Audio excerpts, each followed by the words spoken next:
Hello and welcome once again to Healthy After 60. And tonight, actually going to be roasting a butternut squash in the oven. And this butternut squash has been cleaned and don't have to do anything other than put it on a cookie sheet.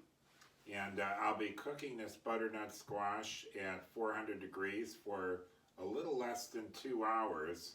And after I'm done cooking it, I'm going to show how it's cut and how the butternut squash, the edible part of the butternut squash, how we can slice it up and remove the seeds and have it ready to be turned into an amazing substitute, in my opinion, to mashed potatoes. And when I say an amazing substitute, it's actually a fact that I would gladly take butternut squash over mashed potatoes any day. I think they taste better, they're more nutritious, and really more delicious. And a good part, in my opinion, of a low carb lifestyle. Even though squash is not necessarily known to be the lowest in calorie count or carb count, it is a vegetable that's just loaded with fiber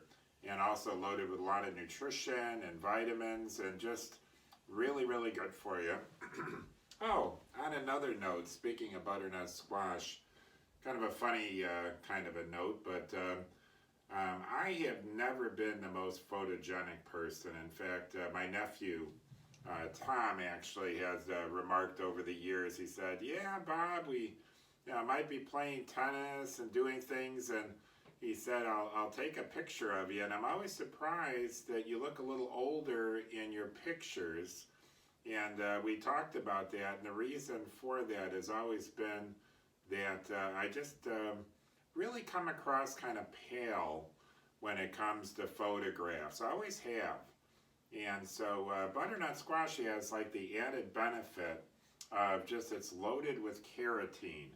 And so what carotene does is if you eat enough butternut squash, it gets into your blood, it gets into your system, does so much good for your eyesight, your skin, but it also, it will actually give you a little bit of color that that is actually the result of the butternut squash. And so that's like, to me, is an added benefit because I've always been somebody that just a little paler than I'd like to be, and so with the butternut squash you get a little bit of color without doing any damage to your skin. In fact, just the opposite. It's really, really good for your skin. The other vegetable I have here is Bok Choy that I bought at Whole Foods. I don't think I've ever actually prepared Bok Choy before. My game plan for it today is going to be to steam the bok choy, and I'm going to be steaming it for maybe 10 or 15 minutes. Once I'm done steaming it, I'll actually start videotaping how I tasting it and my comments as far as the taste and texture of the bok choy. But I've been trying to find more vegetables so I can have a greater variety of vegetables in my low carb lifestyle diet.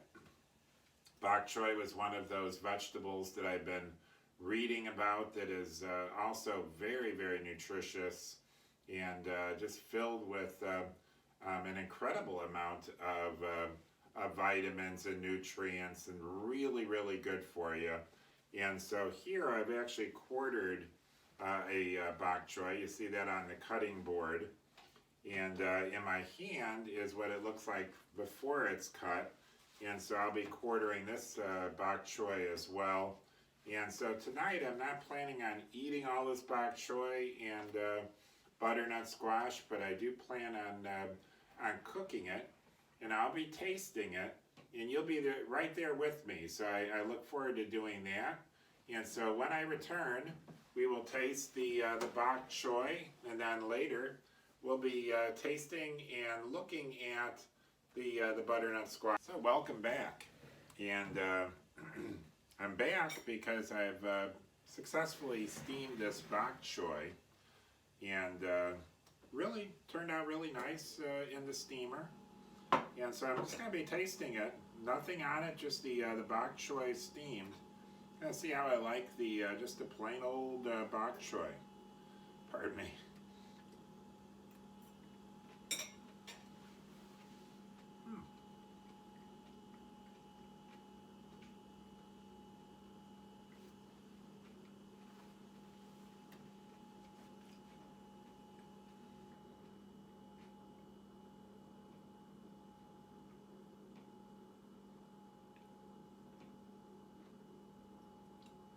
Well, that was really a very nice texture, a nice flavor. I could eat it just the way it is now, and I think I would really enjoy it as a side dish. But I think that I could also see maybe drizzling a little butter on the bok choy, maybe putting in a little bit of maybe a little garlic to go along with that butter, just to add a little seasoning to the bok choy. But definitely a very tasty vegetable that was really easy to prepare, and is going to be a side dish for one of my meals tomorrow. And so I think this could definitely be a real keeper as far as a vegetable that I'll have on a real regular basis. Easy to prepare, incredibly nutritious, and it doesn't taste really quite like anything else. It has a little bit more of a cabbage type of a taste, but delicious, and definitely with a little bit of butter, maybe a little seasoning. I could see it being a real exciting side dish, actually, a side dish that you'll look forward to as much as the main course. And so definitely excited about the bok choy. I think I'm going to continue to just steam it. I think it's a nice way to prepare it. Speaking of preparing, it wasn't actually planned to do this, but while I was waiting on the bok choy, I had just a jar of Planters peanuts that I bought on sale, and I've been wanting to try to just make plain old peanut butter just with 100% peanuts.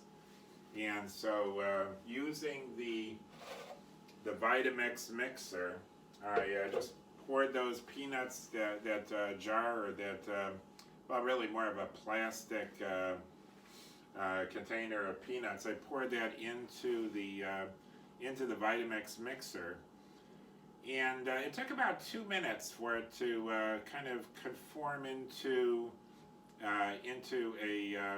a real nice consistency that would be very consistent with, like, say, Skippy brand peanut butter. And this is what I have. It's just a really great peanut butter, and one that is very low carb, high fiber. I know nothing's been added to it, and once again, I think that it's important to, whenever possible, don't trust others with your health. If you can, if you start with whole foods, and then take those whole foods and make them into something that becomes a staple in your diet, all the better.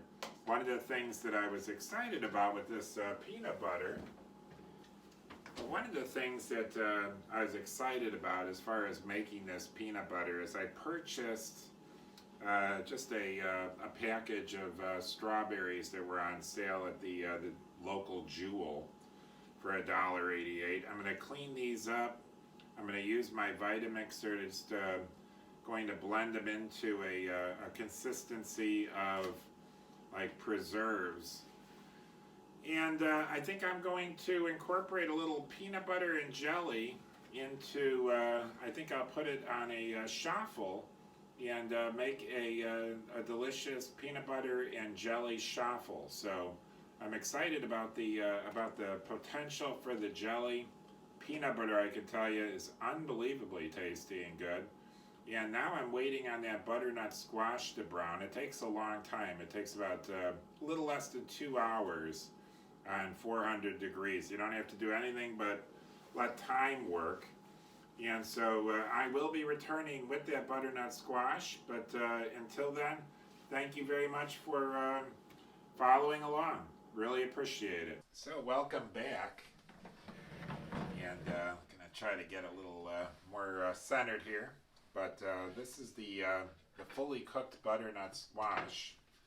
It's going to be pretty hot, but you can see how beautifully browned it is, and that's just keeping it in the oven for approximately 2 hours on 400 degrees, and it'll turn into this beautiful brown color. I love the skin. I eat the skin along with the flesh of the butternut squash. And just really rave. This has actually become like my favorite vegetable. I look forward to this part of every week. I have one of these a week, and certainly this one looks like it's particularly good. I bought this at Whole Foods, and so it's organic and probably quite fresh. And so what I do is I just slice the butternut squash.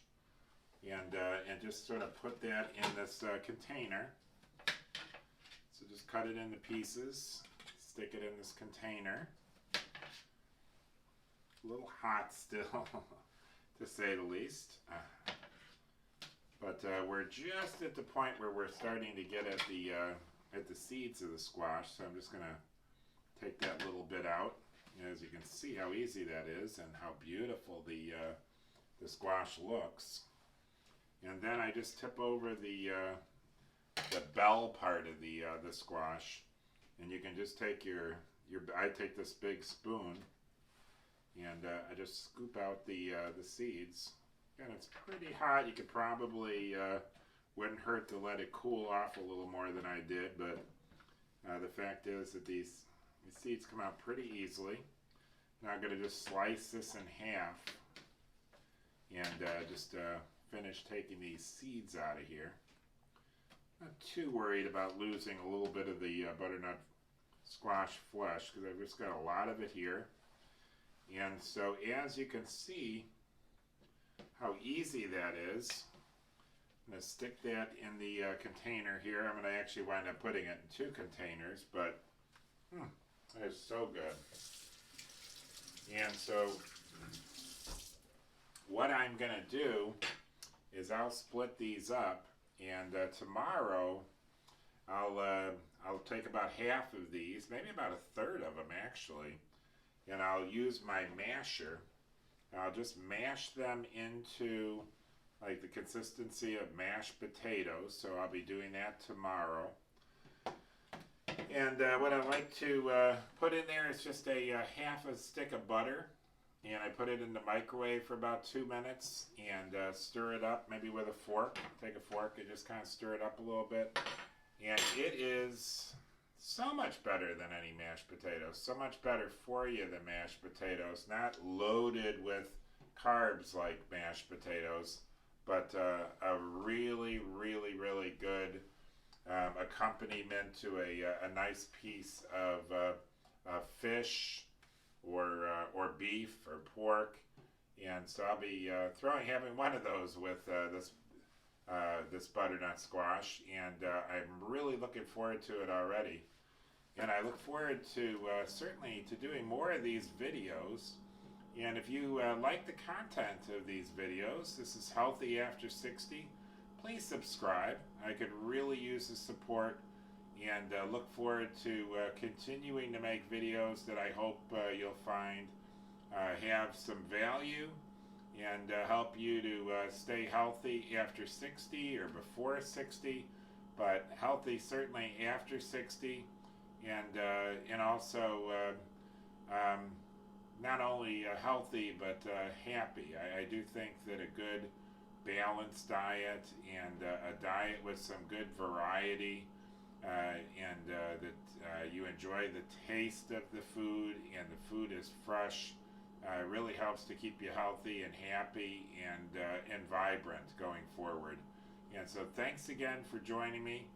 Have a great night and see you next time at Healthy After 60.